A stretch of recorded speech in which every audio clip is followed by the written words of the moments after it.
परिजन नित्य उदित ज्ञान आस्वाद रे। पर्यायों को पी कर बैठा आत्म द्रव्य महान रे। और यह बद्ध शरीरा मानत अज्ञानी नहीं जानत है ये रूप भगवान। उपयोग जीव मिट्टी का तन यदि एक दूजे का रूप धरे, तब तेरा कहना सत्य हो यह विश्व प्रकाशक आप कहें। बनकर तन चेतन भिन्न जान रे।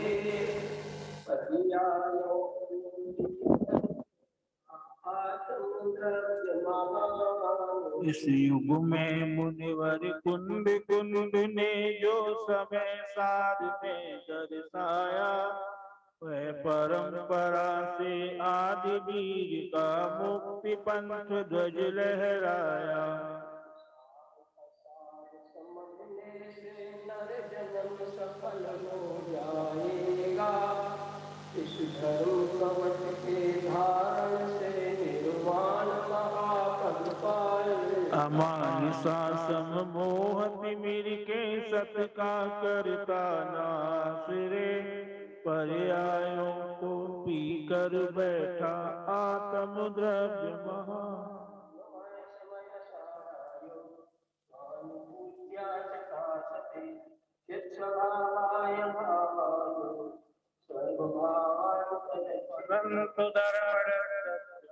पश्यन्ति प्रत्यगात्मना अनेकान्तमयी ज्योति नित्यमेव प्रकाशिता।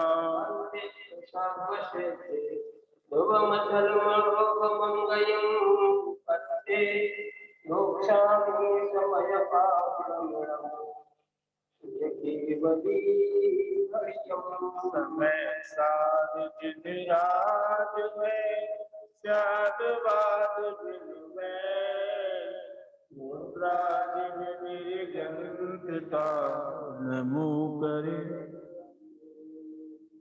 ये तेड़ा ही गया जीवा जीवाय पुण्य पावन आसव संवरण जर बंधो मुखो यमतम।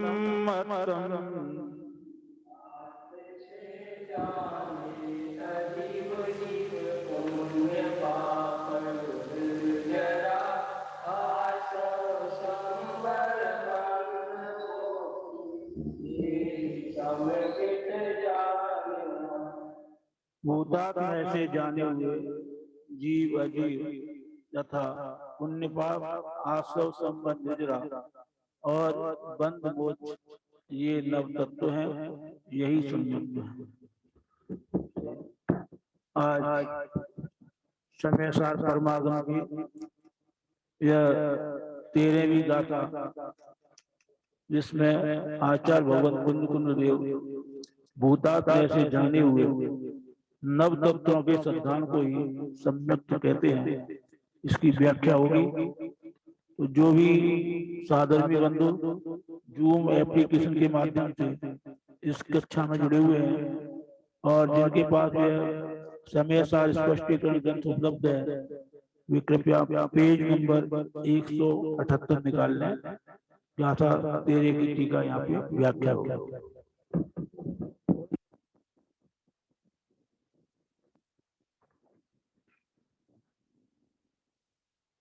आदेश महाराज जी।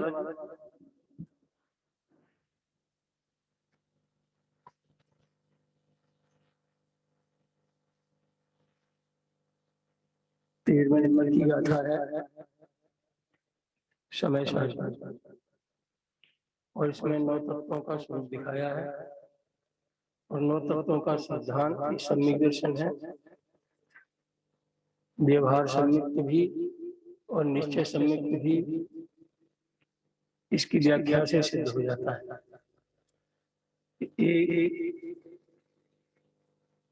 जीव के 9 रूप देखना और 9 रूपों में एक जीव देखना।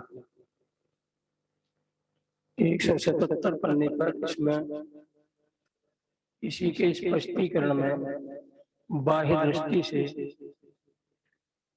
चर्चा की थी कि जीव पुद्गल को बंद पर्याय दृष्टि से देखते हैं तो नो ये तत्व भूतार्थ है, सत्यार्थ है।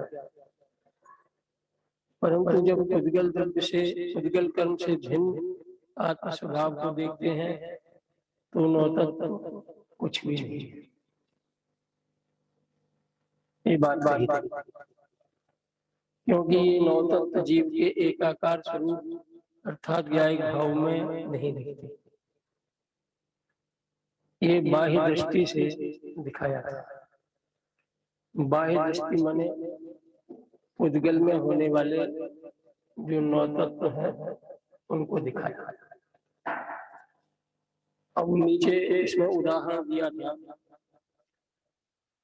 बंद पर्याय की दृष्टि से देखते हैं तो बंद पर्याय कौन सी, जिसकी दृष्टि से देखें तो समाधान ऐसी है, संबंध की दृष्टि। ये कैसी है कि जब इस दृष्टि से देखते हैं तो घर परिवार सैकड़ों रिश्तेदार अपने दिखते हैं और जब शरीर में पीड़ा होती है तो वो सभी अपने से भिन्न दिखते हैं, क्योंकि कोई भी संबंधी शरीर में जो पीड़ा है उसमें शेयर नहीं करता, उसमें कोई बंटवारा नहीं। तब कहते हैं देखो इस देह में रहने वाले जीव और ये सिद्धांत कर लिया कि बाहर में जितने रिश्तेदार हैं वो मुझसे भिन्न है।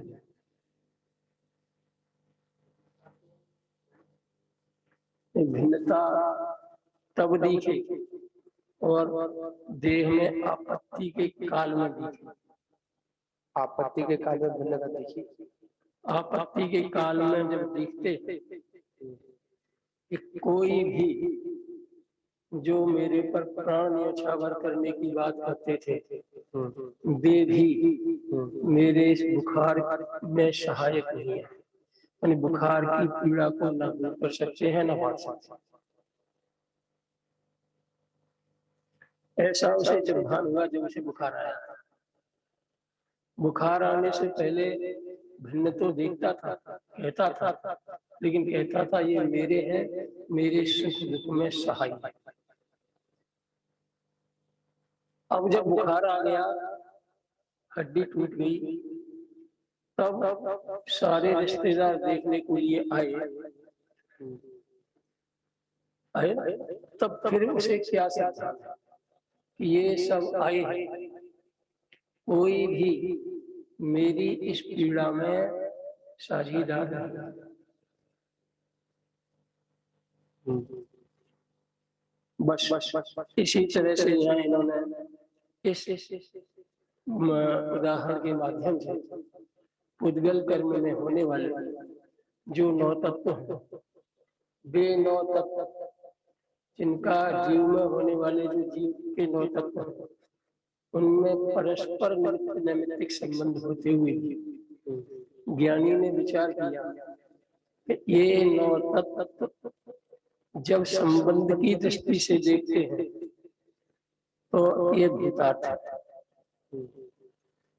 और जब अपने स्वरूप को देखते हैं तो ये कुछ नहीं। अब भूतार्थ या कुछ नहीं, क्या लगाएंगे? एक ही लगा। हाँ, क्योंकि जिन्हें हम आश्रम कहते थे वे भी पुद्गल द्रव्य के परमाणु हैं, और जिन्हें बंद संवर निद्रा मोक्ष कहते थे वे भी सब पुद्गल हैं। इसीलिए पुद्गल की दृष्टि से देखें तो वे कुछ भी नहीं, पुद्गल है बात। मने उनमें एक पुद्गल ही, वो पुद्गल वाले जो नौ तत्व हैं उनमें एक पुद्गल है। ऐसा अभूतार्थ का मतलब ऐसे देखना। दूसरी दृष्टि से ये मुझसे भिन्न है,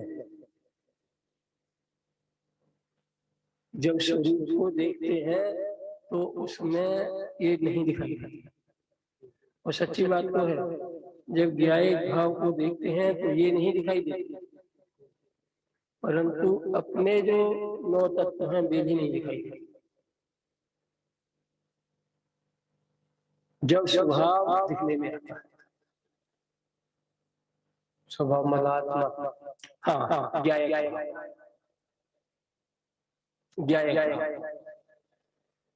ये भी रहते हैं। जैसे द्रव्याश्रव द्रव्य कर्म है, वे अपने में पुद्गल रूप से है, और जीव के विकार रूप जो भाव कर्म है वे भी अपनी योग्यता प्रमाण और शक्ति अनुसार से प्रकट है। परंतु जब इस आत्मा में स्वरूप का संचेतन होता है, माने ज्ञायक भाव का संचेतन होता है, उस काल में उतनी देर तक ना तो ये 9 तत्व जो द्रव्य रूप है कर्म रूप है वे दिखे, और ना भाव कर्म दिखे। और सच्चाई यह है कि जिन्हें हम द्रव्य कर्म कहते हैं वे द्रव्य कर्म पुद्गल के परिणाम हैं, और इतने सूक्ष्म है वे इंद्रिय गोचर नहीं।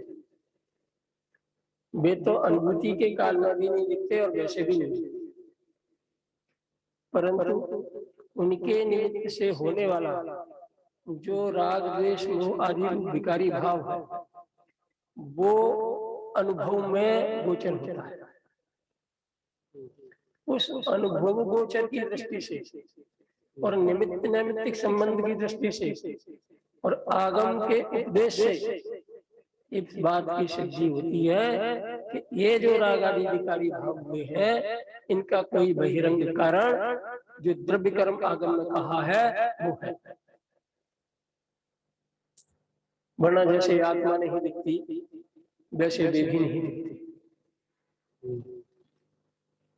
देह तो दिखती है, उन कर्मों के जैसे पुण्य पाप कर्म के उदय है, और उन कर्म के उदय के अनुसार से हमें जो संयोग अनुकूल या प्रतिकूल मिलते हैं तो हमें संयोग जो मिले हैं उन पर दृष्टि तो है, और उनमें प्रवृत्ति होने से राग द्वेष होते हैं, परंतु ये पुण्य पाप के जो पाप रूप जो कर्म है वे कब आए कब चले गए क्या स्वरूप है ये नहीं।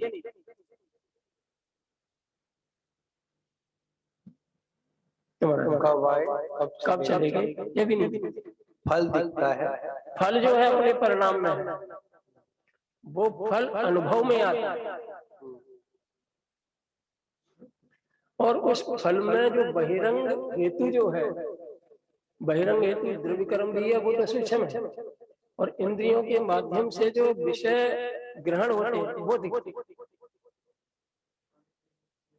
इंद्रियां दिखती हैं, विषय दिखते हैं, और चूंकि कर्म नहीं दिखते और उन विषयों में हमें राग द्वेष इसलिए होता है क्योंकि जो पुण्य प्रदायक जो विषय है उनमें हमें हर्ष जैसा अनुभव होता है, सुख की अनुभूति होती है, और जो पाप कर्म के वजह से जो सामग्री मिली उसमें हम दुखी होते हैं।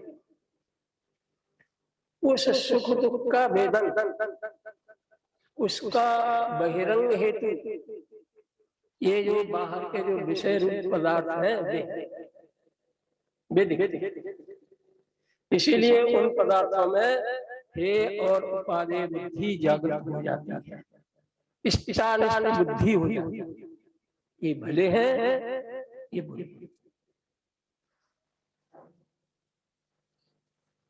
ये बाह्य दृष्टि से दिखाते हैं। अब अंतर दृष्टि से दिखाते हैं 178 शुरू में एक प्रश्न है, इसके समाधान में प्रश्न है कि जीव अजीब एक तो नहीं होते, परंतु उनके भावों में परस्पर नैमित्तिक होने से नव तत्व हैं या नहीं स्पष्ट। अब इसको जो है अंतर्दृष्टि से दिखाते हैं। देखो अंतर्दृष्टि से दोनों को भिन्न भिन्न देखते हैं तो एक ज्ञायक भाव ही जीव है, वहाँ पुण्य पापादि 7 तत्व केवल जीव के विकार हैं और जीव से अपना भिन्न अस्तित्व रखने वाले पुण्य पापादि 7 तत्व केवल अजीव के विकार हैं। दोनों लिए इस प्रकार जीव और अजीव दोनों भिन्न भिन्न तत्व हैं, यानी 7 तत्व जो जीव के स्वरूप में है वे और 7 तत्व जो पुद्गल के रूप में है वे दोनों भिन्न भिन्न तत्व हैं। और जब भिन्न कहते हैं ना तो दो द्रव्यों के बीच में अत्यंत अभाव होता है, जिसका द्रव्य क्षेत्र काल भाव न्यारा, द्रव्य से भी न्यारा, क्षेत्र से भी न्यारा, काल से भी न्यारा, भाव से भी न्यारा, उसको भिन्न कहते हैं।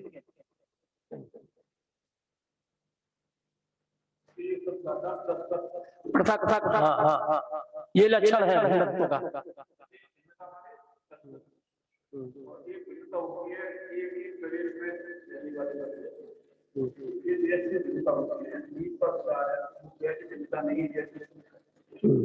उसमें पृथक लक्षण नहीं है, उसमें स्वरूप लक्षण है, स्वभाव लक्षण।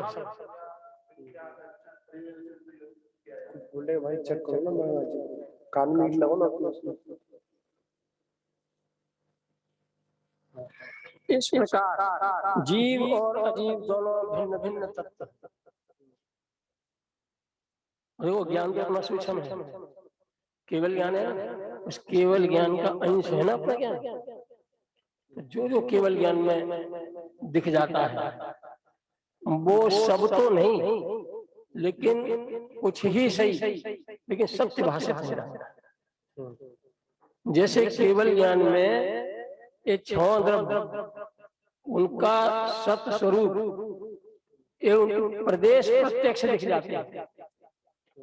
हमें प्रदेश प्रत्यक्ष तो नहीं दिखते, परंतु अनुभव प्रमाण और नए निक्षेप से ये हमें तर्क से, अनुमान से, आगम से ये भी दिखते हैं।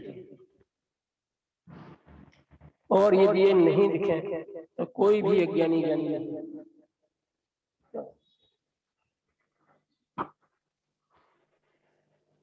कोई भी ज्ञानी बिना देखे अज्ञानी नहीं।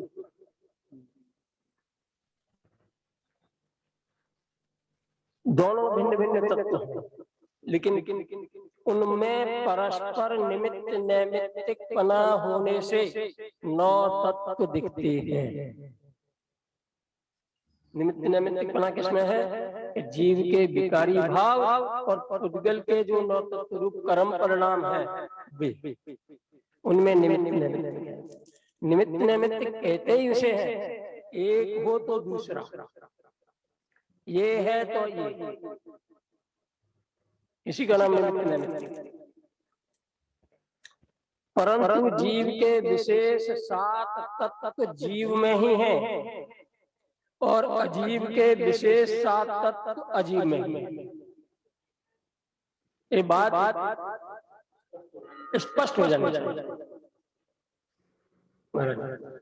अब इसमें इतना भेद दिखे हमें, इतना भेद दिखे जैसे हमें बाहर के पदार्थ जैसे ये दिख रहा है, अन्य और जो पदार्थ, ऐसे ही ये द्रव्य कर्म, नो कर्म और नो कर्म वाले भाव कर्म, जिनको हम 7 तत्व के रूप में देख रहे हैं, ये इतने ही भिन्न दिखे जैसे पर पदार्थ बाहर के विषय। अंतर केवल इतना है कि उनका एक जीव के परिणामों के साथ संश्लेष संबंध है और इन ये हमसे शरीर से भी दूर है। अंतर केवल है, दोनों भिन्न। हाँ, भिन्न बना होने पर भी फिर भी हम इसको अभिन्न दृष्टि से देख रहे हैं। यही सिर्फ एक कारण है, ये संसार पर धर्म। हाँ, अभिन्न देखना और अभिन्न ही देखते रहना। अभिन्न देखना ये तो किसी अपेक्षा से कोई दिक्कत नहीं है, बाह्य दृष्टि से देखेंगे ये भी है।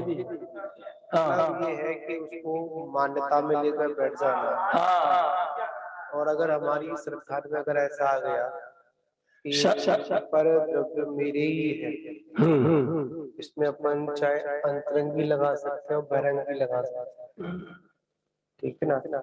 जैसे हमारी जो बाह्य वस्तु है, उन बाह्य वस्तु में अगर ये हमारी मान्यता में आ गई ये मेरे ही है तो मैं ही इनका हूँ, यहाँ पर हमने मैं पर जोड़ दूसरे की ओर दे दिया तो हमारा अज्ञान दशा।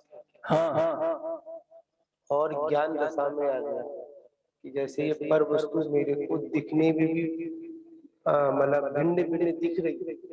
जैसे हम सब लोग एक साथ बैठे हैं, लग रहा है कि अभिन्न अवस्था में बैठे हैं, पर वास्तविकता में भिन्न अवस्था में बैठे हैं। अच्छा, ये संश्लेष संबंध है ना। निमित्त नैमित्तिक। हाँ, संश्लेष संबंध और निमित्त नैमित्तिक संबंध, दो संबंध है दोनों में। ये संश्लेष संबंध है। इसीलिए मैं चाहूं कि मैं मंदिर चला जाऊं तो देह छोड़ करके मंदिर नहीं जा सकता, इतना गहरा संबंध है। मैं ये देह छोड़ करके मंदिर नहीं जा सकता, बाहर का कोई काम नहीं कर सकता। इस दृष्टि से ये अभिन्न है कथन श्लेष संबंध के अनुसार। और जो अभिन्न ही देखते रहते हैं उनके दिमाग में, उनके ज्ञान में कभी भी भिन्नता भाषित नहीं होगी। और भिन्नता भाषित नहीं होगी तो फिर वे कभी भी ज्ञान को प्राप्त नहीं होगा। अब केवली भगवान भी जो तीर्थंकर केवली अरिहंत अवस्था में है, शरीर का संबंध तो उनके भी है, छूटा नहीं है। और जब तक आयु रहेगी तब तक छूटेगा भी नहीं, ये भी पक्की बात है। लेकिन जो शरीर 14वें गुण स्थान के अंत में छूटेगा, वो शरीर पहले गुण स्थान में जो उद्यम किया था, पहले ही वो ज्ञान और श्रद्धा में भिन्न दिखने लगा। यहाँ पर एक बात समझते हैं कि ज्ञान की अवस्था में देखें, जब वो चौथे गुण स्थान की ओर जब प्रवेश सम्यक उसको हुआ था, अपने तत्व के बारे में जानकारी हुई, तो उसकी मान्यता के अंतर्गत मान्यता चेंज हो गई। उसी के उस समय को उसके संज्ञान में आ गया कि जिनको मैं अभी तक समझ रहा था वो मेरे थे नहीं, ठीक है ना। अब वो इनकी अलग होने की व्यवस्था जो भी है, जैसे अनंत भगवान के ज्ञान में पूर्णता से वो आ गए।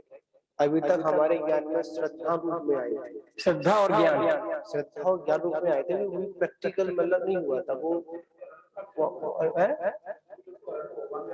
उनका भी नहीं हुआ, पर वो कहीं तक तो मतलब फाइनली तक तो मतलब एक सेमीफाइनल तक पहुंच चुके हैं। पर वहां पर वो थोड़ा सा असाता मतलब आघातीय कर्म की व्यवस्था है, उसको वो प्रॉपरली मतलब इसलिए कह दिया कि संपूर्ण जो चारित्र का जो पालन होता है वो 13वें गुण मतलब चौथे गुण स्थान में 14वें गुण स्थान की व्यवस्था बता अंत में बता ये परम यथाख्यात कहते हैं। परम यथाख्यात तो वहां जाकर संपूर्ण चारित्र की जो पूर्णता होती है वहां पे एक तो विषय भी आता है, उसमें आप लोगों ने पढ़ा होगा कि ज्ञान की अवस्था, और जब उसमें दर्शन ज्ञान चारित्र की बात बताई, कितने कितने समय तक ये जीव संसार में टिक सकता है, तब रहता है, चाहे समय बता दिया उन्होंने। उसके बाद ज्ञान की मतलब केवल ज्ञानी होने के बाद ये जीव 8.84 लाख पूर्व आयु में से 8 अंतर्मुख निकालकर इतने समय तक वो जीव मतलब कहाँ पर मतलब केवली अवस्था में, वो केवली अवस्था में अपना जीवन केवल ज्ञान की उत्कृष्ट स्थिति को बताते हैं, उसी पर्याय में भी रह सकते हैं। उसी पर इतने समय तक मतलब 84 लाख वर्ष पूर्व की आयु की है। यह एक वो है, उसमें 8 वर्ष निकाल दो, कितने समय तक वो जीव संसार में टिका रहेगा, मतलब समोषण मूर्ति में सहित विराजमान रहेगा, ऐसी व्यवस्था है। पर चारित्र्य की पूर्णता में अंतर मुहूर्त ज्यादा समय नहीं होता, और जाता है कि वो 5 शब्दों वाला क्रम आता है, 5 जितना शब्द 5 शब्दों में बोलने में रहता है, उतनी चारित्र्य की पूर्णता होने पर ये जीव संसार परम मुक्ति को प्राप्त होता है। इसलिए चारित्र्य की महिमा एक बड़ी महत्वपूर्ण है। मानते हैं कि दर्शन की महिमा है, दर्शन की महिमा शुरुआत के लिए महत्वपूर्ण है, और पूर्णता के लिए बिना चारित्र्य की पूर्णता के ये जीव मोक्ष को प्राप्त भी नहीं। ठीक है ना महाराज जी? एक समय में सम्यक दर्शन, एक समय में सम्यक ज्ञान, एक समय में संयम, एक समय में केवल ज्ञान, और एक ही समय में सिद्ध, एक ही समय में सिद्ध। ये सब एक समय में होने वाले कार्य। ये तो मतलब आज हम लोग जो भी क्रिया प्रतिक्रिया कर रहे हैं, हाँ पूर्णता की क्लियर बात है। हम लोग आज भूमिकाओं के अंतर्गत चल रहे हैं।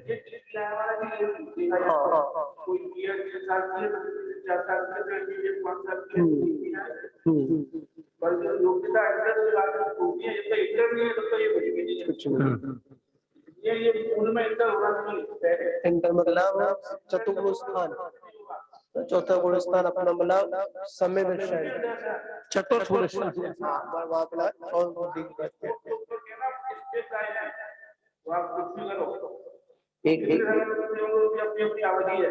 एक विषय आया था मुझे, उनका था अपने रतनलाल जी इंदौर वाले हैं, नहीं इंदौर वाले, उनकी पुस्तक थी। उस पुस्तक में उन्होंने बड़ी नापदंड उन्होंने दिया था, ऐसा बता रहे ना, इन्होंने प्रारंभिक और 1 से लेकर अपनी प्रवेशिका उन्होंने लिया, अपना चौथा गुण समय दर्शन लिया। उसके बाद उन्होंने देश संयम सकल संयम को लिया उन्होंने, और उसके बाद में तो उन्होंने कहा कि जो पंचम गुण स्थान दर्शन प्रथमा से लेकर 11वीं प्रतिमा तक आप लोग हाई स्कूल के अंतर्गत आप पढ़ाई कर रहे हैं। चल रहे कुछ मुझे याद नहीं, आगम की छाव में था उनका एक कोटेशन लेख था, मैंने पढ़ा था, मुझे मतलब मुझे स्मृति से विस्मृत हो रहा है वो। पर ये 2 डिग्रियां हैं, मतलब और उसके बाद गुणराज को उन्होंने आगे में डिग्री कॉलेज में पहुंचा दिया, नहीं इन्होंने ऐसे कुछ था मुझे याद नहीं, पर यहाँ पर यही है कि ये वहां तक पहुंचने की सीढ़ियां, हाँ नहीं उनको अरब को बता दिया उन्होंने,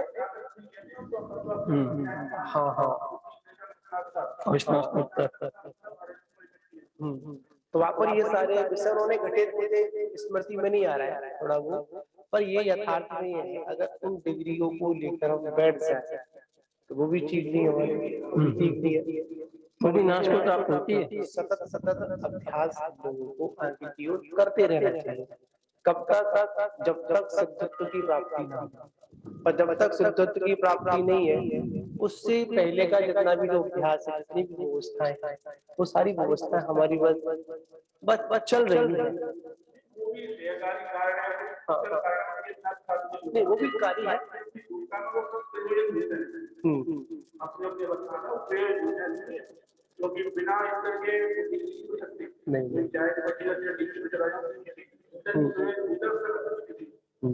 देखो हर अवस्थाएं अगर देखी जाए तो सभी प्रयोजन होती है अपने अपने काल में, अपने अपने काल में। हाँ लक्ष्य अगर क्लियर है और हमको जो सम्यक दर्शन जो व्यवस्था है उसकी अपन एक सूक्ष्म भाषा में, अगर सरल भाषा में अगर अपन इसको इंडिकेट करें तो एक ही शब्द निकल जाता है, लक्ष्य की ओर केंद्रित होना ही सम्यक दर्शन।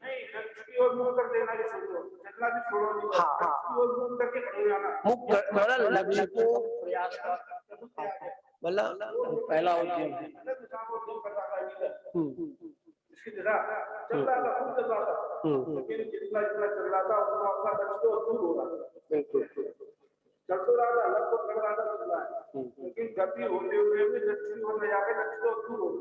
मतलब यहाँ पर ये सब अब वो जितना चलेगा।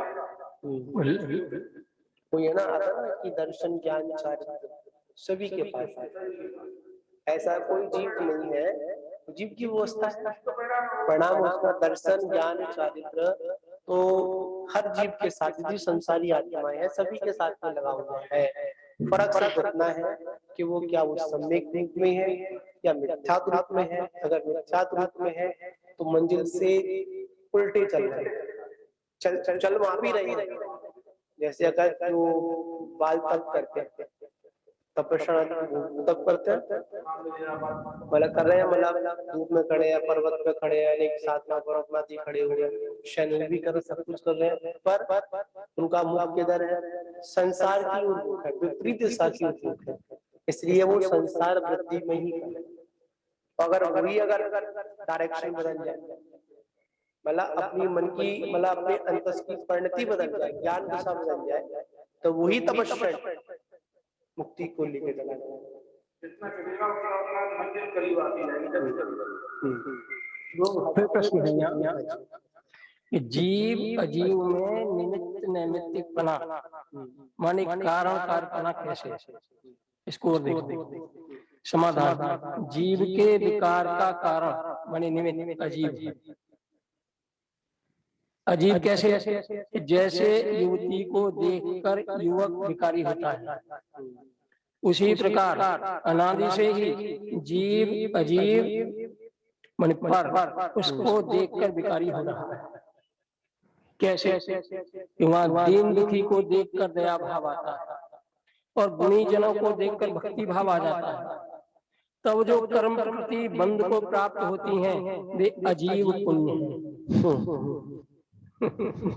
इसको अजीब बड़ी इतनी विचित्र स्थिति है कि अपन कभी कभी इन चीजों को जब सुनते हैं तो कभी कभी ऐसा महसूस होता है कि मतलब कभी कभी मतलब आचार्य को भी एक बात कह देते हैं कि आप ऐसा करो, और एक तो नहीं ऐसा नहीं, ऐसा करो। मतलब एक विषय आता है कि एक बार कोई संघ में एक बात किया आचार्य के साथ, चतुर्मास था कोल्हापुर में, उन्होंने एक दृष्टांत उन्होंने दिया था, बड़ा मार्मिक दिया था। एक कोई एक घटना हुई थी तो उसमें साधु मतलब कोई अंतराय था, वो अंतराय करके आ गया, ऐसा कोई उपयोग था।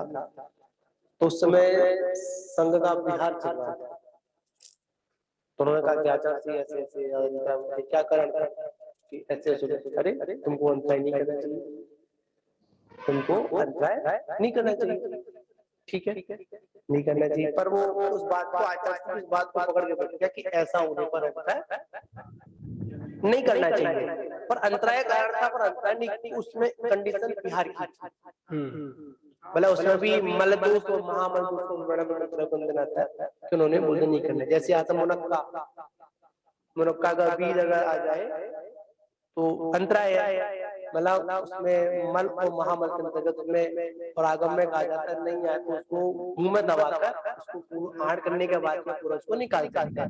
मतलब कोई बीज आने पर आप कर भी सकते हैं और नहीं, दोनों का विधान है। अगर महामल आ गया तो आपको वहां पर जो हड्डी है बाल वगैरह आ जाए कोई जीव से तो वहां करना पड़ेगा, इस तरह की व्यवस्था होती है। तो कोई छोटा मोटा कोई एक नंबर ठीक है, तो वहां पर ऐसा विषय कुछ आया, कोई बात नहीं। दूसरी और उसको फिर निमित्त मिला, उसको वो अंतराय करके नहीं आया। तो आचार्य महाराज में क्या ऐसा हुआ था कि हाँ कि अंतराय क्यों नहीं किया, ये आपने तो मना किया था।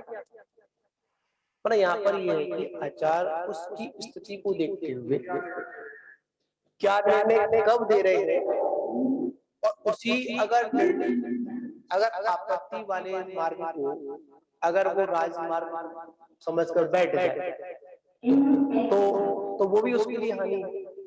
तो आचार्य यहाँ बताते हैं कि जब भी जिसको जो उपदेश दिया जा रहा है वो उसकी योग्यता के अनुसार, उसकी स्थिति के अनुसार यहाँ पर उसको दिया जा रहा है। तो ये भी यहाँ पर हमको समझना है। तो आचार्य महाराज कुछ बोल रहे हैं, हम इस बात को सुनेंगे। आचार्य से बोलिए आप। महाराज जी। हाँ जी महाराज जी, दोस्तों अभी आपने कहा कि बीज मुंह में आने पर अंतराय भी हो सकता है और नहीं भी हो सकता है।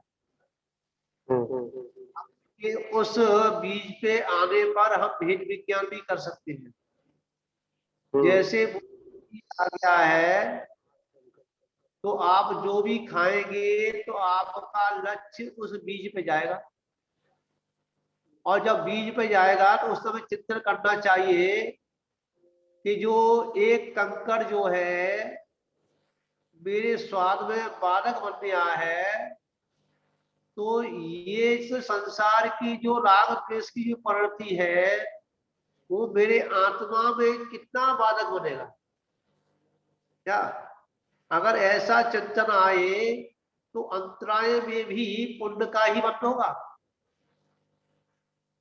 क्या, क्योंकि वहां चिंता करने का एक माध्यम बना है, निमित्त बना है, और उसे हम पेट भरने के लिए बीज दबा करके हम पेट भर रहे हैं नहीं, तो उसमें क्या है कि कंकड़ नहीं दिखेगा और नावा में बीज दिखेगा। आहार लेते समय कंकड़ दिखे और कंकड़ दिखने पर ये विकल्प अंतर में आए कि जब एक कंकड़ जो है मेरे स्वाद में बाधक बन गया है, तो संसार की जो स्थिति जो मैंने अपने अंदर बसा रखी है, मेरी आत्मा को दर्शन करने में, आत्मा की अनुभूति करने में कितनी बाधक है। जब ऐसा चिंतन करता है तो भेद विज्ञान हो जाता है उसी कंकड़ से, उसी बीज से। नहीं, बिल्कुल आपका कहना सही है, क्योंकि आपने बिल्कुल सही बात को पकड़ा कि मतलब निकालो। तो आपने बिल्कुल कि कंकड़ को दबाकर भोजन किया, और उसमें भी चिंतन अगर अपने पेट भरने के लिए या फिर उसके लिए दबाया तो वो भी एक महाअंतराय का कारण है। ठीक है ना। और यहाँ पर लक्ष्य मतलब हिंदू वहां पर भी विज्ञान करना है, वेद विज्ञान करना है कि जब एक कंकड़ हमारी रचना इंद्री के उस स्वाद में बाधक बन गया, ठीक है ना, तो उस प्रकार हमने भी अपने जीवन में कितने कंकड़ दबा रखे हैं जो आत्म स्वाद में बाधक है। कपूर भैया यहाँ पर चिंतन शैली में ऐसा लाना पड़ेगा, क्योंकि साधु जीवन को अगर देखा जाए या फिर जिस अवस्था में हम लोग भी हैं, मतलब अपनी अपनी भूमिका के अनुसार सब समझ लेंगे वहां पर कि जिस अवस्था में है उस अवस्था में हमको अपनी चिंतन शैली को प्रबल करना चाहिए। जो हमारी चिंता शैली चल रही है, मतलब चिंता ये करना वो करना, पर इसकी जगह आपने यहाँ पर चर्चा चल रही थी अपनी भिन्नता की दृष्टि। मानते हैं कि अभी हम पदानुसार उसको भिन्न नहीं कर पा रहे, पर भिन्न मान तो सकते हैं। भिन्न देखना, भिन्न जानना, यही प्रथम पुरुषार्थ है। और भिन्न होगा तब वो तो अपनी आयु कर्म के अनुसार जब समाप्त होगी तब भिन्न होगा। प्रत्येक कर्म की अपनी आयु है, वो अपनी आयु के अनुसार खत्म हो जाती है तो भिन्न हो जाता है। परंतु भिन्न करना ये हमारे बस की बात नहीं, भिन्न देखना ये हमारे बस की बात है। भिन्नता का सिद्धांत और ज्ञान करना ये सभी अवस्थाओं में प्रारंभिक से लेकर के अंत तक ये देखना अत्यंत आवश्यक है, और इसे भिन्न ही देखते रहना। भिन्न देखते रहेंगे तो भिन्न हो जाएगा। हाँ, हो जाएगा, क्योंकि जब भिन्न देख लिया और भिन्न जान लिया, यानी ज्ञान सिद्धांत में जान लिया, तो फिर उस कर्म की आयु अधिक लंबी काल तक पुनः नहीं बढ़ती, अनंत अवस्था को प्राप्त नहीं होता। ठीक है। अब देखो यहाँ कहा अजीव पुण्य और जीव पुण्य, दो चीज कही, दोनों दिखा रहे हैं ना। दीन दुखी को देखकर दया भावाना, गुणी जनों को देखकर भक्ति भावाना, और युवती को देखकर विकारी भावाना। ये तीनों, ये इनसे जो कर्म प्रकृति बंधती है वो अजीब पुण्य और अजीब पाप। युवती को देखकर विकारी भाव हुए, इससे जो कर्म बंधा वो पाप कर्म। गुणी जनों को देखकर जो भक्ति का भाव आया, या किसी ऐसे जीव को देखकर जो हमें दया के भाव आए, उनसे जो कर्म बंधा वो द्रव्य पुण्य कर्म बंधा। और उसके निमित्त से, उसके निमित्त के लिए जो हमारे भाव हुए वे पुण्य भाव तत्व है, यानी जीव के बेभाव पुण्य तत्व है। जीव के परिणामों में होने वाला भाव और अजीव के परिणामों में होने वाला जो बना वो अपना अजीब पुण्य हुआ। अजीव पुण्य कर्म बंधन और जीव पुण्य जीव का भाव, दया भाव। महाराज जी बस यहाँ पे एक बात है, समझने वाली बात है। बोले क्या? हाँ, हमारा जी कह रहे हैं, अभी पंडित जी कह रहे हैं, बहुत अच्छा उससे अपन निकाल सकते हैं। जैसे साधु सामने आता है, हाँ सुन रहे हो महाराज जी? हाँ बोलो, आवाज आ रही, बोलिए। जैसे साधु अगर सामने आता है और साधु में अपना स्वरूप देख करके साधु की भक्ति करता है, तो साधु की भक्ति नहीं हो रही, साधु के माध्यम से अपनी आत्मा की भक्ति हो रही है। जो उस साधु के निमित्त से अपनी आत्मा में उस साधुत्व का गुण प्रकट हुआ है, इसलिए वो है जीव पुण्य है। और वो सुनो, जब उस साधु को देख करके करुणा जागृत होए तो वहां पुण्य तो है, परंतु वो अजीब पुण्य है। ये दर्शाया है, बिल्कुल सत्य है। और जहां साधु को देख करके विकारता उत्पन्न हो तो वहां पाप बंद है। यही तो ये दर्शाया है। बिल्कुल यही बात। चाहे उसको आपने वहां जोड़ लिया, और यहाँ पर उन्होंने ऐसे लिया था कि जैसे किसी को देखकर अगर दया प्रवृत्ति आए तो वह अजीब पुण्य है, और उसको देखकर अगर मतलब कसाया भाव आदि पैदा हो तो वो अपना पाप भाव है, निकल किया जाए। हाँ, तो एक इन्होंने अलग अलग घटाया, मैंने एक ही में घटा दिया, बात इतना ही। आपका सही, कोई दिक्कत नहीं है। साधु को देख के विकार नहीं आ सकता क्या? क्यों नहीं आता? क्यों नहीं आता? तो वहाँ क्या है, वहाँ जो विकार उत्पन्न हुआ है वहाँ कर्म का मतलब पाप है। और जहाँ साधु को देख कर करुणा नहीं आती क्या? करुणा को आने पर भी आहार देते हैं। कल का भूखा है, साधु कैसे रहेगा, बड़ी करुणा आ रही है, आहार दे दो, वहां पुण्य का बंध होगा।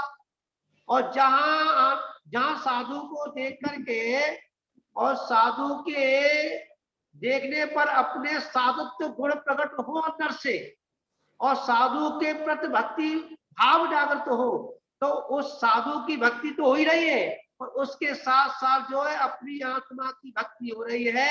वास्तव में ये मोक्ष मार्ग है। महाराज जी, कुछ शब्दों का फेरफार मैं चाहूंगा। भाव तो आपका बिल्कुल स्पष्ट है, मैं कुछ शब्द परिवर्तन की अनुमति चाहता हूँ। एक तो पुण्य और एक करुणा भाव। साधु को देखकर जो हमें भक्ति का भाव आया है वो करुणा भाव नहीं है, वो पुण्य भाव है। और किसी जीव को देख करके जो भाव आया है वो करुणा भाव है। साधु को देख करके यदि हमें ऐसा करुणा भाव आता है तो ये मिथ्यात्व का बंध होता है। ये प्रवचन सार की गाथा है महाराज जी, ऐसा मैं अपनी ओर से नहीं कह रहा, बस शब्दों का ही फेर है। मैंने कहा ना, शब्दों का ही परिवर्तन चाहता हूँ। ऐसा ही है, तीन का वर्ड ऐसा नहीं लगाएंगे। हाँ, यहाँ पर ये लगा लेंगे कि हमारा कर्तव्य है। हाँ, कर्तव्य है। मुनि राजाओं को देखकर हर्षित होना। हाँ, और उनको आहार देख करके ऐसा विचार करना कि देखो ये मुनिराज को जो आहार दिया है उनसे उन्हें तप और संयम की वृद्धि होगी। हमने जो आहार दिया है मुनिराज के पेट भरने के लिए तक की सीमित नहीं है, उससे मुनिराज को जो एनर्जी मिलेगी उस एनर्जी से वो तप और संयम की साधना करेंगे। इसीलिए हमारा आहार दान बहुत पुण्य का अर्जन होगा। और यदि हम ऐसे दान नहीं वो गलत तो वो गलत परिणाम में चला जाएगा। मतलब दुखियों को दे देते हैं, वैसे ऐसे नहीं। वहाँ पर मतलब जो श्रावक के जो हाँ जी। दातार के हाँ, साथ हाँ। है उन 7 गुणों का अभाव हो जाएगा। हाँ, यहाँ पर वो देखना है, वहाँ पर दीनता नहीं है, वहाँ पर भावों को समझना है। महाराज जी भी थोड़ा उसमें शब्द उनका कहना ही था। नहीं भाव उनका स्पष्ट है, मैं भाव से नहीं जा रहा, केवल शब्द परिवर्तन चाहता मैंने केवल। उसमें अपन दीनता नहीं लगाएंगे, हाँ, पर ये यहाँ ये लगा सकते हैं कि मुनिराज पर उपसर्ग कोई घटना है, जैसे मैं मन में। महाराज जी, हाँ जी महाराज जी, उसको बोलिए आप जिस समय सुखावाद में थे तो एक विद्वान ने कहा था कि हमारे आहार देने का भाव नहीं होता है, परंतु आहार हम इसलिए देते हैं, करुणा आती है कि सुबह से भूखा है, तो उस विद्वान को हम क्या कहेंगे? अज्ञानी क्या कहेंगे हम समझ नहीं कहेंगे ना। महाराज जी ये बोल रहे हैं, यहाँ पर एक विद्वान की बात है या फिर एक सार्वजनिक बात करेंगे अपन। कोई अगर ये इतना भी ज्ञान, कोई अगर यहाँ पर ये कहे कि हमको मुनिराज को देखकर मतलब हमारा आहार देने का भाव नहीं आता है, पर मुनिराज को देखकर ये बात है कि इनको आहार नहीं हुआ, भूखे हैं, उपास हुआ, इनकी व्यवस्थाएं कैसी होगी, क्या व्यवस्था है। अगर ऐसा अगर भाव किसी के अंदर है, अब हम अंतरंगा भाव तो नहीं पहचान सकते उसका क्या भाव है, पर बहिरंग क्रिया के माध्यम से अंतरंग का दर्पण दिख जाता है, दर्शन हो जाता है। तो ऐसे जीव अपन क्या कहेंगे, आचार्य जी का ये प्रश्न है। तो यहाँ पर एक ही शब्द निकलता है, ऐसे जीव की अगर परिणति अगर है तो वो घोर अज्ञानी है। अगर वो साधु को दीनपणे से देख रहा है, विचारे कहना, हाँ ये हाँ यहाँ पर भावना का फर्क है। जब ऐसी व्यवस्था पड़े कि हमको पता चले कि किसी मुनिराज का आज अंतराय हुआ, किसी मुनिराज का 2 दिन से 3 दिन से विधि नहीं मिली, आहारचर्या संपन्न नहीं हो रही है, अब यहाँ पर शब्दों का चयन करना है। चयन क्या करना है कि भगवान से प्रार्थना है कि उनकी आहारचर्या निर्विघ्न संपन्न, ऐसी भावना। तो इसमें हमारा आओ तुम बैठो सुनेंगे, सुनो बैठो तो आओ, उदम करो तो जाओ, ठीक है ना। तो यहाँ पर शब्दों का चयन, मांगा वहां पर भी मांगा, यहाँ मांगने की मतलब पद्धति, मतलब कहने की पद्धति, एक दीन है, अरे भोजन नहीं मिला तो भोजन मिल जाए, बेचारे भूखे हैं जी, वैसे आ गया। तो उनकी इस शब्द को सुनकर, इस कायरता के शब्द को सुनकर कहीं उनके चित्त में कायर बनाना आ जाए, मुझसे दीनहीन कहा, मुझसे मतलब परिचय जो के अंतर्गत एक प्रज्ञा अप्रज्ञा नाम का भी परिचय जो उसमें आता है, या याचना भी उसमें आता है। तो इन सारी चीजों को देखकर कहीं उनके मन में विचलितता ना आ जाए। इसलिए महान पुरुषों की आत्मबल बढ़ाने के लिए या किसी का भी आत्मबल बढ़ाने के लिए आचार्यों ने हमेशा ऐसे शब्दों का चयन किया। यहाँ पर भावना आई कि मुनिराज की आचरण निर्विघ्न। तो जब मुनिराज सुनेंगे तो उसके मन में भी क्या आएगा, धर्मार्थ है, मंगल भावना है, ठीक है ना। तो उसको सुनकर क्या होगा, एक अलग ही दोनों की व्यवस्था नॉर्मल रहेगी। और यहाँ क्या कल नहीं हुआ तो आज महाराज का आहार हो जाएगा, दोनों का अभिप्राय ठीक है। और शब्दों के चयन में क्या होगा, जो थर्ड वाला पर्सन है उसको गलत लेके चला जाएगा, उसने तो कुछ ढंग से कहा पर वो कहाँ पर ले जाएगा, वहां ले जाएगा। तो यहाँ पर यह है कि मुनिराज को कभी दीनहीन नहीं कहना चाहिए।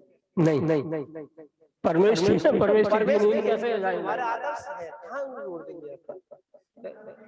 सिंहवर्ती की दाढ़ी मिल जाए तो ठीक है, मिल जाए तो ठीक, वो दीनहीन कैसे हो सकते हैं, दीनहीन नहीं कह सकती उनको। महान पुरुषार्थी, मोक्ष पुरुषार्थी है। 5 ही उत्तम पद हैं और उस पद में जो स्थित है, 5 पदों में जो स्थित है उत्तम पद में, इसको दीनहीन कहना ये तो महान पाप का भाव है और शब्द भी पाप के लिए। यहाँ पर यही विषय महाराज जी का रहा, समझने वाला विषय था, वो शब्दों का वो ठीक है। यहाँ पर ये कहता है कि मुनिराज की आचर्या संपन्न नहीं हुई, तो वहाँ पर ये भावना प्रस्तुत करना कि इनको देखकर, मतलब अब आप आहार कर ही लेंगे। यहाँ पर ये है सिद्धांत आता है, गुड़ी को देखकर गुड़ी के भाव आना, और कभी कभी गुड़ी व्यक्ति को देखकर अवगुण की भाव पैदा होते हैं हमारे में, ईर्ष्या उत्पन्न होती है। हाँ, वात्सल भी आता है और वो भी आता है, मतलब विपरीत उससे हो जाता है। कभी कभी मुनिराज को देखकर हमारे अंदर मतलब एक वीतराग का झलक कर भी आती है, पर कभी कभी वीतराग को देखकर हम लोग भी रागी भी हो जाते हैं, विकारी भी होते हैं। हाँ होते हैं, मतलब विहार आदि होता है, या फिर जैसे भी सभी जीवों की लागू है। एक नग्न मुद्रा रागता की कारण है, संसार वृद्धि के कारण है, और वो ये नग्नता वैरागी का कारण है। एक विषय उसमें आया था, जब पंचवर्ण का प्रयोग करते हैं तो उसमें एक बड़ा ये नहीं था जी। मेरा कहने का तात्पर्य ये नहीं था जो पंडित समझ रहे हैं। मैंने ये कहा था कि साधु जो करुणा उपहार देने का है, वो जो है द्रव्य पुण्य है, ठीक है। और जो साधु को भक्ति पूर्वक आहार दे रहा है, या वो जो है पुण्य जो है आत्मा के कल्याण में साधक है, शाश्वत पुण्य कहेंगे, उसको पुण्य कहेंगे। पुण्य तो दोनों में ही है, वो शाश्वत पुण्य है, वो परमात्मा का मार्ग खिलाएगा। भी याद देते हैं महाराज जी। मैं दोबारा पढ़ता हूँ इसको। आप द्रव्य पुण्य और पाप पुण्य की बात है, इसको दोबारा मैं पढ़ता हूँ जी। मैं दोबारा पढ़ता हूँ, इसे ध्यान से देखना। हाँ, ये इसमें अजीब और जीव में निमित्त नैमित्तिकपना ये स्वरूप दिखाया है इसमें। ये जीव के विकार का कारण अजीब है, ये बोल्ड लाइन में लिखा है। उसको क्लियर किया है कि जीव के विकार का कारण अजीब कैसे, तो वो दिखाते हैं कि जैसे युवती को देखकर युवक विकारी होता है। एक बोल। उसी प्रकार अनादि से ही जीव अजीब को ही देखकर विकारी हो रहा है। मां इसमें इतना लेना है कि युवती को देखा तो युवती ने विकार उत्पन्न नहीं किया, वो उसे देखकर स्वयं विकारी हो रहा है। ऐसे ही अज्ञानी जीव अनादि से पर को देखकर स्वयं विकारी हो रहा है, पर विकार उत्पन्न नहीं कर रहा। वही तो यहाँ पर मैं बात कहना चाह रहा था, उसमें महाराज जी ने उसको किया। तो यहाँ पर बात समझने वाली है, 7 तत्व कहे, 9 पदार्थ कहे, या 6 द्रव्य। जब भी ये जीव की परिणति हुई या जीव परिणमन किया, तो इन ओर हुआ, जीव ही इन ओर हुआ। कभी बाकी के जो अजीब है 9 पदार्थ में से, मतलब एक जीव और 8 अजीब कभी जीव रूप परिणमन नहीं हुए, बस उस ओर नहीं गए। पर जिनकी जो अज्ञानता है, जो एक अज्ञान अवस्था कहे या उसको एक अपनापन कहे या भूल कहे, जीव ही हमेशा दूसरी ओर प्रभावित हुआ। एक और बात हमारा इसमें यहाँ ये कह सकते हैं, यहाँ लिखा है कि युवती को देखकर, युवती भी तो जीव है। जो जीव दूसरा विकारी हुआ वो युवती तो जीव है, लेकिन हम इसको गौर करके दूसरी बात कहते हैं कि नारद ने रुक्मिणी का चित्र दिखाया था कृष्ण, सीता को भामंडल का चित्र दिखाया था। वो चित्र था, वो सीता नहीं थी, वो चित्र था, वो रुक्मिणी नहीं थी। है, उन चित्रों को देखकर भामंडल भी विकारी हुआ और कृष्ण भी विकारी हुआ। यहाँ पर जीव को मुख्य लिया गया। हाँ, जीव को मुख्य लिया और अजीव को मुख्य किया है। अब अजीव को मुख्य किया गया हाँ, और जीव को यहाँ पर एक समय गौड़ किया गया। गौड़ नहीं किया, ये दिखा रहे हैं कि हाँ अजीबपना दिखाया है। हाँ, विकारी नहीं होगा।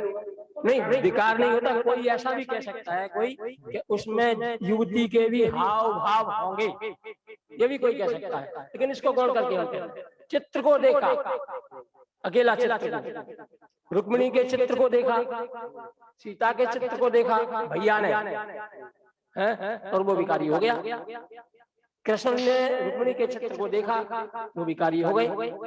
ऐसे ही ये जीव जो है अनादि से पर द्रव्य माने पुद्गल द्रव्य को देख करके स्वयं अपने आप विकारी हो रहा है। कोई पुद्गल द्रव्य उसमें जबरन विकार नहीं कराता, ये कहना है। यहाँ पर वही है, मेरा तो समझने वाली समझना, उसको सब तो थोड़ा हो सकता है, इधर हो सकता है, पर ये कहना चाह रहा हूँ कि अजीब ने कभी नहीं कहा कि आप मेरे पास आओ, क्योंकि अजीब में ज्ञान नहीं है, अजीब में ज्ञान नहीं है, उसने कभी नहीं कहा कि मेरे पास आओ। हाँ, आगे गाथा ऐसी तरीके की आई है। मैं खुद गया ना वहाँ पर। हाँ? जैसे बारिश हो रही है, जैसे एक बात सुने, अभी बाहर सूर हो रहा है, सूर्य ने कहा कि तुम मेरे पास आओ, चलता है। भीड़ी ने कहा कि मुझे देखने के लिए आओ, हम उस भीड़ को देखकर विकारी हुए, नहीं तो उधर गए हम लोग। अगर उस भीड़ को मैं अगर वो जीव तक दिख रहा होता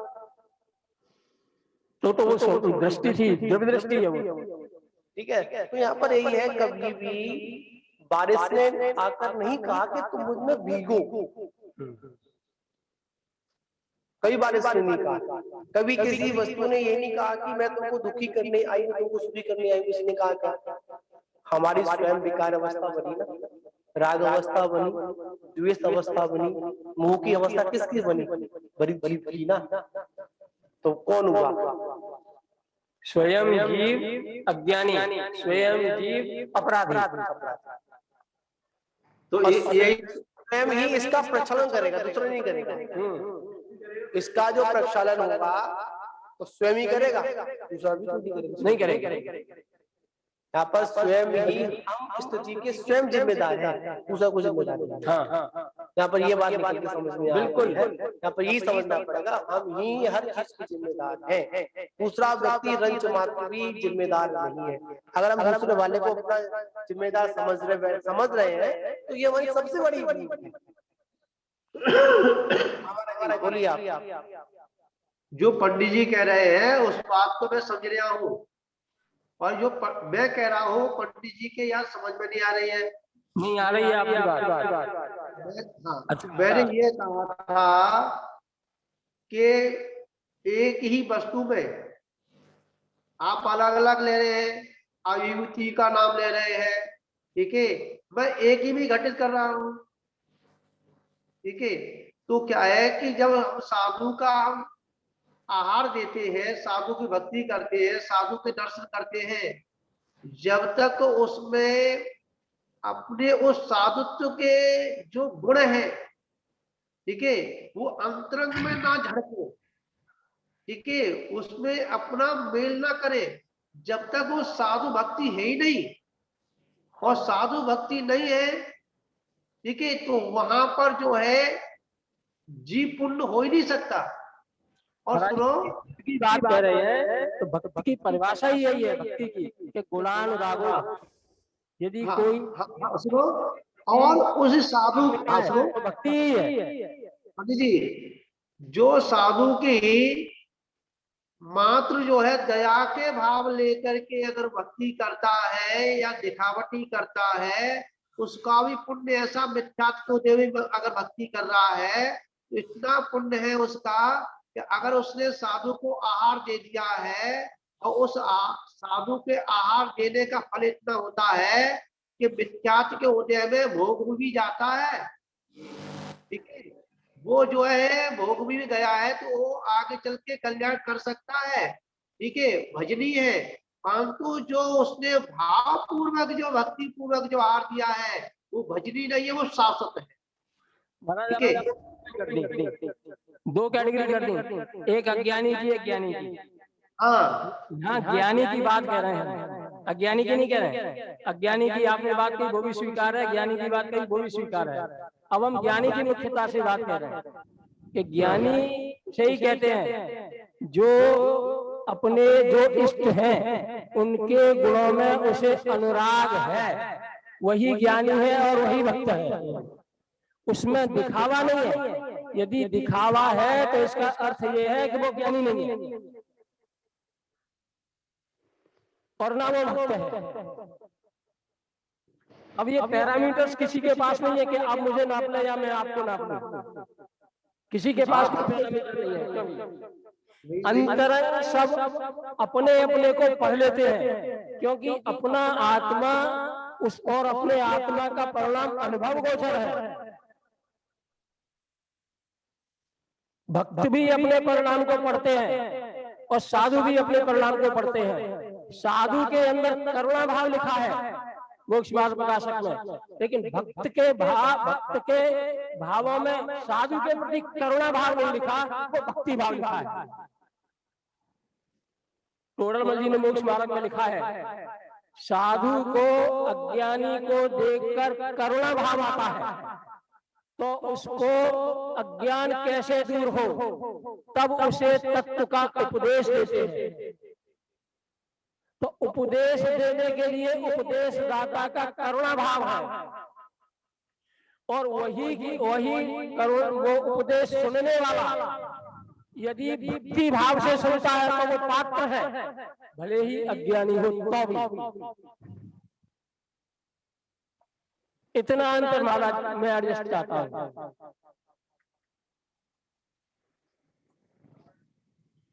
हाँ ठीक है, उसमें द्वेष नहीं है, अच्छा है। और यही है कि जो भी श्रावक गण होते हैं वो अगर दया भाव से कोई काम कर रहे हैं तो वो उसके हाँ बड़े के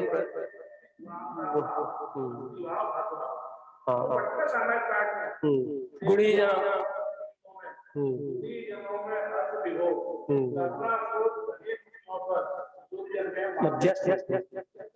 बता दी महाराज जी आएगा जो करुणा भाव है वो संसार में फंसाने का कारण है, जो भक्ति है वो संसार से पार उतारने का कारण है। बिल्कुल वही कह रहे हैं। जैसे वो महाराज थे, उनको जो है जो अभाव में जो बच्चे जल रहे थे उन्हें वहां करुणा आई थी, वह थोड़ी सी करुणा आने पर आ गई और उन्होंने संसार बसा लिया। मागनंदी मुनिराज का बोल रहे हैं आप? मुनिराज, ठीक है ना। और जब वो वहां पर प्रश्न लेकर के गया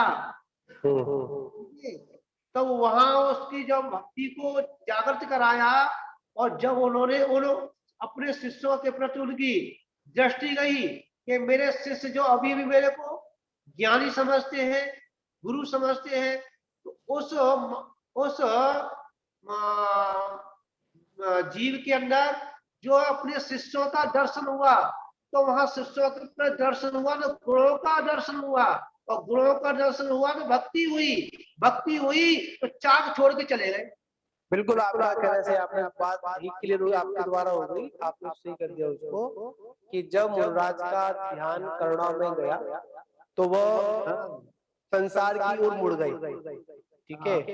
और जब शिष्यों का भक्ति भाव अवस्था बनी, मुनि के पास वहां पर मतलब अपने पूर्व मुनि के पास मतलब आचार्य के पास गया, वो मांगनंदी के पास गया, वहां उन्होंने भक्ति प्रस्तुत की तो उस दलदल से भक्ति उनको निकाला, फिर उस मार्ग को लेकर बराबर। जो 16 भावना बातें महाराज जी, हाँ जी, भावना बातें हैं उसमें जीव मात्र का कल्याण की भावना है, ठीक है ना। तो वही फल, वही बंधन है तीर्थंकर का, वही एक जेल है कि जब तक वह पूरा उपदेश नहीं दे देगा ठीक है, जब तक वह मोक्ष नहीं होगी उस तीर्थंकर की। इसलिए तीर्थंकर का बंधन है, कर्म का बंधन किया तीर्थंकर का, परंतु तीर्थंकर का कर्म का बंधन जो है वो जीवों के कल्याण के लिए एक माध्यम है, इसलिए वह वहां नहीं लगाए, घटित नहीं करेंगे।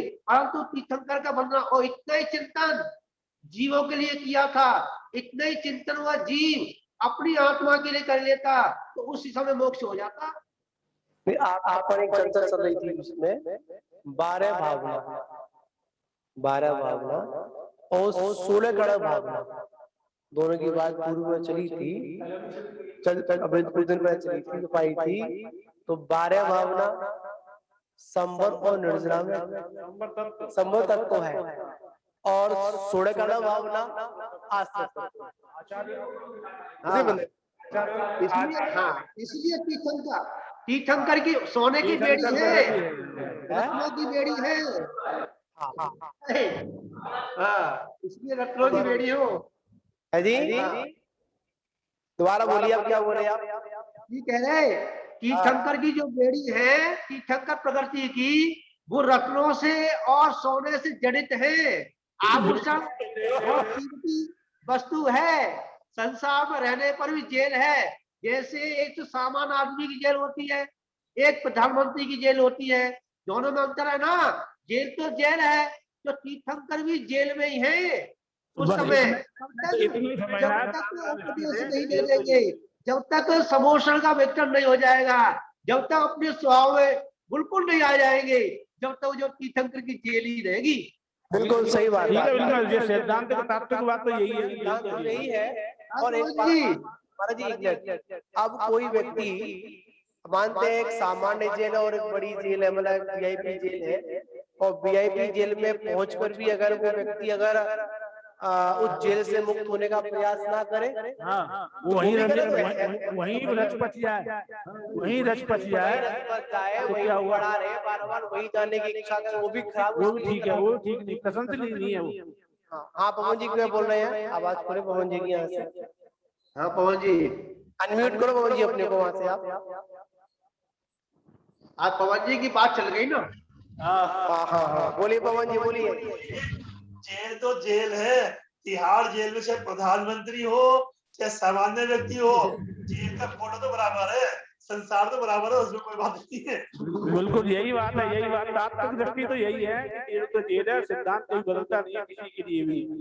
वो भले ही रसमलाई तो खा सकता है, लेकिन वो जेल के बाहर नहीं जा सकता, उसमें उतने एरिया के बाहर नहीं निकल सकता।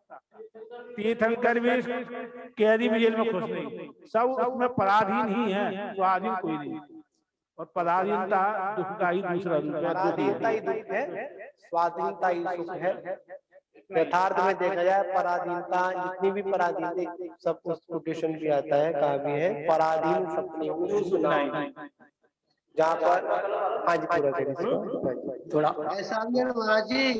हाँ जी, जेल में रहकर के नेता अपना फार्म भर देते हैं चुनाव का, अगर जीत जाते हैं ना तो जय जयकार होती है। ऐसे हमारे तीर्थंकर जो है ना, आगे जेल तो है पर उन्होंने फार्म भर दिया मोक्ष का, और जब जीत हो गई ना तो हम सभी लोग जय जयकार करते हैं। अब कब करेंगे जीत। अब आगे बढ़ते हैं, अजीब पुण्य और जीव पुण्य की बात आगे। इसी प्रकार पर वस्तु के ग्रहण करने के लिए हिंसादि के भाव होते हैं। पर वस्तु के ग्रहण करने के लिए हिंसा आदि के भाव होते हैं, तब जो कर्म प्रवृत्ति का बंध प्राप्त होता है वो अजीब पाप है, और उसके निमित्त भूत जीव के भाव पाप तत्व कहलाते हैं। माने वो जीव का पाप। जीव पर को देखते हुए पर में एकत्व, ममत्व, कर्तृत्व, भोक्तृत्व भाव रूप होता है। ये चारों उसका लक्षण है, अग्रहित मिथ्यात्व का लक्षण है। ये चारों बुद्धियां। जीव पर को देखते हुए पर में एकत्व, ममत्व, कर्तृत्व, भोक्तृत्व भाव रूप होता है, तब जो कर्मों का आश्रव होता है वह अजीव आश्रव है। और उसके निमित्त भूत जीव के जो भाव होते हैं जो आश्रव तत्व जीव के कहलाते हैं। ठीक है महाराज, यहाँ चारों की बुद्धियां नहीं है। क्लियर बात है, जो भाव हो रही है हाँ। वो जीव का है, और जो बंद हो रहा है वो जीव का है। बस थोड़ी थोड़ी बात को समझना है। जो भाव हुए वो मेरे हुए, वो जीव भाव हुआ, और जो उसमें निमित्त संबंध बने, जो कर्म जो बंधो अवस्था को प्राप्त हुआ वो जीव का है। अब क्लियर यहाँ पर बस शब्दों तो और अजीब उसके निमित्त भूत जीव के आश्रय भाव में वो जीव कहलाते हैं। और जब जीव को धर्मानुराग होता है तब पाप कर्मों का आश्रय न होना ये अजीब संबर है। हम जो सोचते हैं ना कि ये पाप पुण्य दोनों का आश्रय होता है, ऐसा नहीं। पाप का तो तीव्र, पुण्य का बंध होता है। पुण्य का तो अतिशय बंध होता है ज्ञानियों को, और पाप का आश्रय होता है। तो ये धर्मानुराग होता है तब कर्मों का आश्रय ना होना ही असीव संबर है, और इसके निमित्त भूत जीव के भाव संबर तत्व कहलाते हैं। संसार शरीर भोग इतनी नहीं है। संसार शरीर भोगों से विरक्त होने पर कर्मों का एक देश झड़ जाना ही अजीव निर्जरा है। उसके निमित्त भूत जीव के भाव निर्जरा तत्व कहलाते हैं। और जीव जब मोह राग द्वेष रूप होता है तब कर्माण बगड़ाओं का ज्ञान वर्णादि कर्म रूप परिणमित होना ये अजीब बंध है। उसके निमित्त भूत जीव का भाव बंध तत्व कहलाता है। जीव का कर्म उदय को सेवता है, जीव कर्म उदय को सेवता है, तब वहां फलित हुई कर्म प्रवृत्ति का सर्वथा नाश हो जाना ही अजीव मोक्ष है। उसके निमित्त भूत जीव का भाव मोक्ष तत्व है। यह एक शब्द मार में कहें, जीव कर्म उदय को सेवता है तब वहां फलित हुई कर्म प्रवृत्ति का सर्वथा नाश हो जाना, माने नीचे के गुण स्थानों में कहे तो सविपाक निर्जरा, सबको ही होती है, तो उसका मोक्ष हो गया। अब हम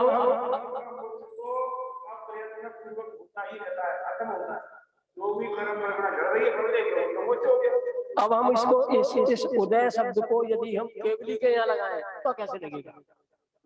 सिद्धांत है कि जी केवली भगवान के चार आघाती कर्म है, घाती कर्म तो है नहीं, तो उनका सेवन हम कैसे माने?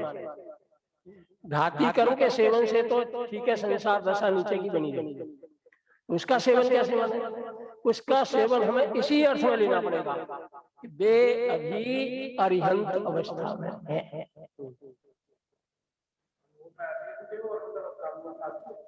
अनुभव में आती है चार घाती कर्म, चार अघाती कर्म जिनके उदय से सूक्ष्म अवगाहन अव्यावाद और सिद्धत ये प्रकट नहीं हुए, ये उनके अनुभव में भी आते हैं कि अभी सूक्ष्म गुण प्रकट नहीं है, अभी अव्यावाद अभी अवगाहन ये गुण प्रकट नहीं है, ये उनके ज्ञान में आते हैं। तो कर्म के उदय को तो कोई नहीं सेवता, अज्ञानी भी ज्ञानी भी नहीं, लेकिन कर्म का जो फल अपने परिणाम में आता है उसका सेवन जरूर है। ज्ञानी अवस्था में भी अज्ञानी अवस्था में, जैसी जिस कोटि का वो ज्ञानी है उस कोटि के अनुसार वो अपने परिणामों का भोगता है। अरिहंत की दिशा में लगाएंगे तो चार आघाती कर्मों से जो अभी विभाव परिणतियां हैं चार गुणों की, उनका भोक्ता अरिहंत अवस्था में अरिहंत है, इस बात को डिनाई नहीं किया जा सकता। संसारी है ना भी, हाँ लगाना पड़ेगा। जो अपन सिद्धांत की बात करेंगे सबके लागू, सबके लिए लागू, पर वो आगे बंद रूप नहीं होगा, नहीं होगा। जितना जितना कोटि का हमारा ज्ञान बढ़ता चला जाएगा उतनी उतनी कोटि में हमारी बंद व्यवस्था खत्म मतलब बंद बंदाव का हो जाता है। अपन कहेंगे प्रदेश बंद, स्थिति बंद, अनुभाग बंद और हाँ, तो कसाय और योग, हाँ, है ना। पर यहाँ पे जो बंध होता है, जो अनुभाग होता है, तो योग से है, अरिहंत अरिहंत अवस्था में। कसाय से मतलब उसमें आता है, उसमें कसाय तो कसाय से स्थिति बंध और नहीं, अनुभाग बंध होता है, और योग से प्रकृति बंध, प्रदेश बंद प्रदेश होता बंध। है। ठीक है ना।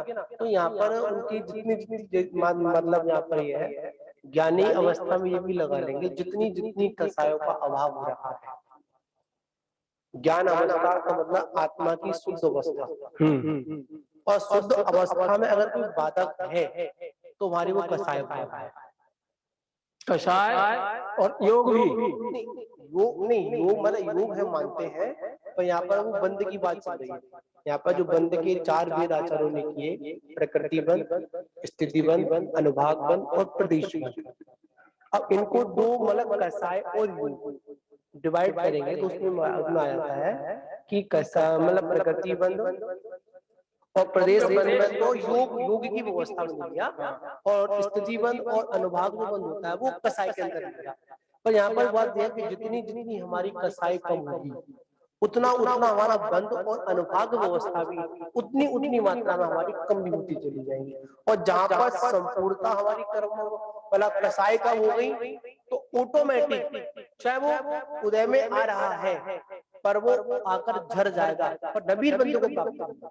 इसमें एक बात और जोड़ना होगा। हाँ जी, एक सूक्ष्म बात और है इसमें कि ज्ञानी को पाप प्रकृतियों का तो अभाव होता जाता है, ज्ञानी को तो पाप प्रकृतियों का अभाव होता जाता है, और पुण्य प्रकृतियां तो और प्रशस्त रूप में बढ़ती ही चली जाती है।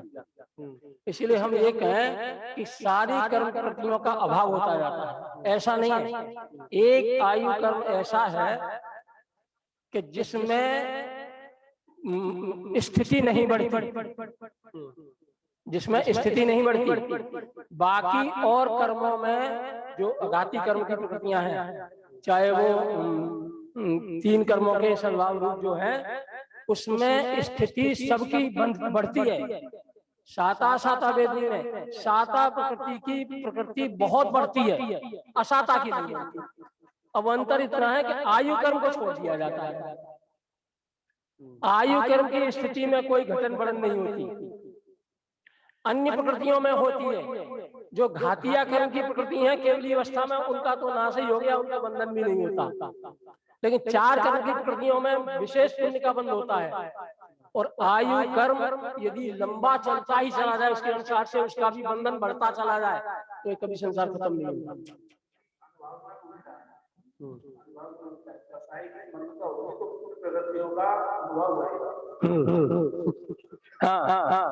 यहाँ पर यहाँ पर इसलिए यहाँ पर एक विषय उसमें और आता है, अनुभाग बढ़ेगा, स्थिति घटेगी।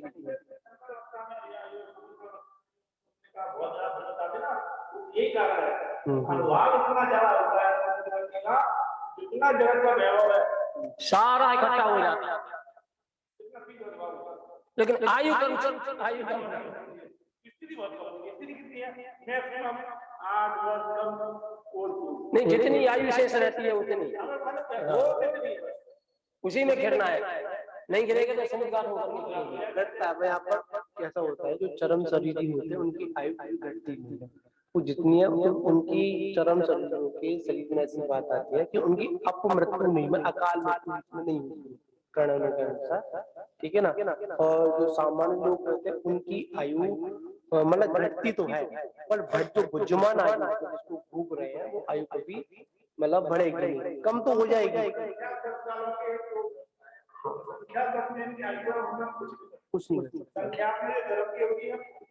कुछ नहीं करते। ठीक है, हम सामान्य लोग आपको घट जाते हैं, संख्या में हजारों लाखों चरम शरीर को छोड़कर हो जाता है, समय ही हो जाती है, पर बढ़ेगी नहीं, घट जाती है ना।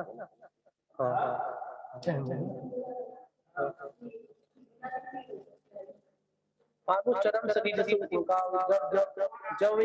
जब यहाँ पर अनंत अवस्था की, जब अनंतों की बात चल रही है तो ऑटोमेटिक वहां पर वो चरम शरीर ऐड हो जाएगा उसमें, अलग से। हाँ तत्वा सूत्र के अंदर आता है, उसमें आता है। ये कौन महाराज हाँ जी। आयु कर्म के निषेध और आयु कर्म का काल। आयु कर्म का काल न घटता है न घटता है, निषेध ज्यादा है तो वो खिल जाते हैं, उसको काल मुक्ति मिलेगी। काल उसमें रहता है निषेध। हाँ निषेध की अपेक्षा से। ये भी बात नोट करिए आप, ये भी नोट कर लीजिए। आयु मतलब आयु कर्म का उसको जीना है। प्रदेश खिलते हैं, काल जैसा होता है आयु कर्म प्रदेश कैसा, काल नहीं खिलता, काल तो उतना ही है।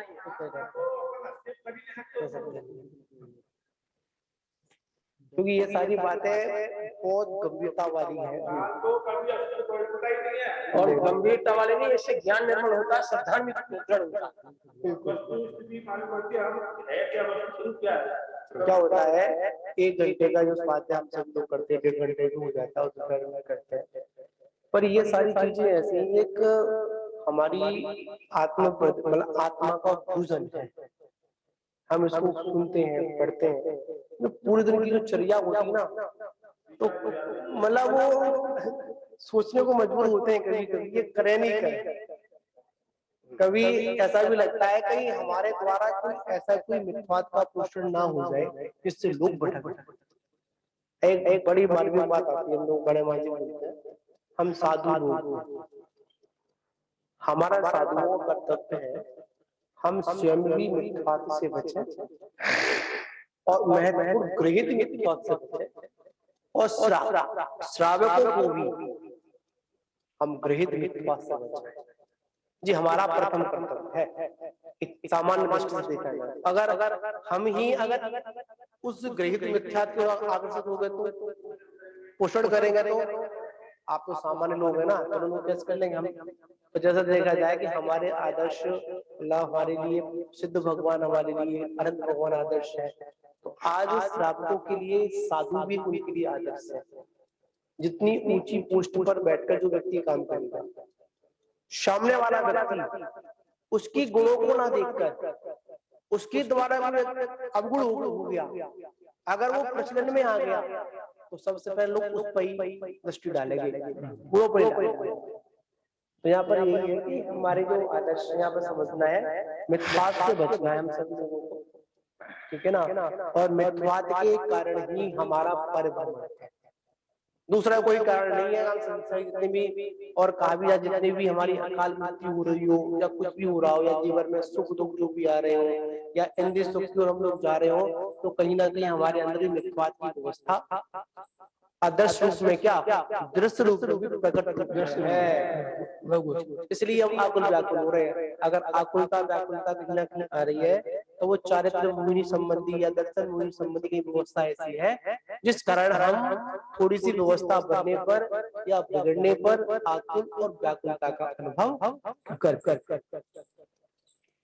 ठीक है ना। तो यही है कि हमने शास्त्र को पढ़ा, 1 घंटा पढ़ा, 1.5 घंटा पढ़ा, और श्रावक जन भी सुन रहे हैं। आज तो जून पर बहुत लोग उपस्थित हैं, ठीक है ना। तो जितने लोग सुन रहे हैं, तो यहाँ पर यही बात है कि इसको सुनने के बाद कहीं ना कहीं चिंतन भी है, और वो चिंतन आता है, चिंतन आएगा तो परिणाम भी भोगेंगे। आध्यात्म जिनवाणी वो चीज है, मानते कि व्यक्ति पाप भी कर रहा है तो पाप करते हुए उसको अनुभव हो रहा है कि नहीं करना चाहिए, पाप चलाने का भाव आ जाएगा, तो आगे चल के वो छूट जाएगा, करेगा तो अरुचि पूर्वक करेगा। यही दिशा सम्यक दृष्टि की है। ऐसी अवस्था सम्यक दृष्टि की बनेगी, कब बनेगी? जब जिनवाणी का स्वाध्याय दिलाने का। संसार शरीर भोगों को भोगते हुए भी अगर गलानी का भाव उसके अंदर आ रहा है तो कहीं ना कहीं वो निकट है, सम्यक्ति के नजदीक है वो, कहीं ना कहीं अब ठीक है, संस्कार है, सब करना पड़ेगा। चलिए बोलिए महावीर भगवान की जय।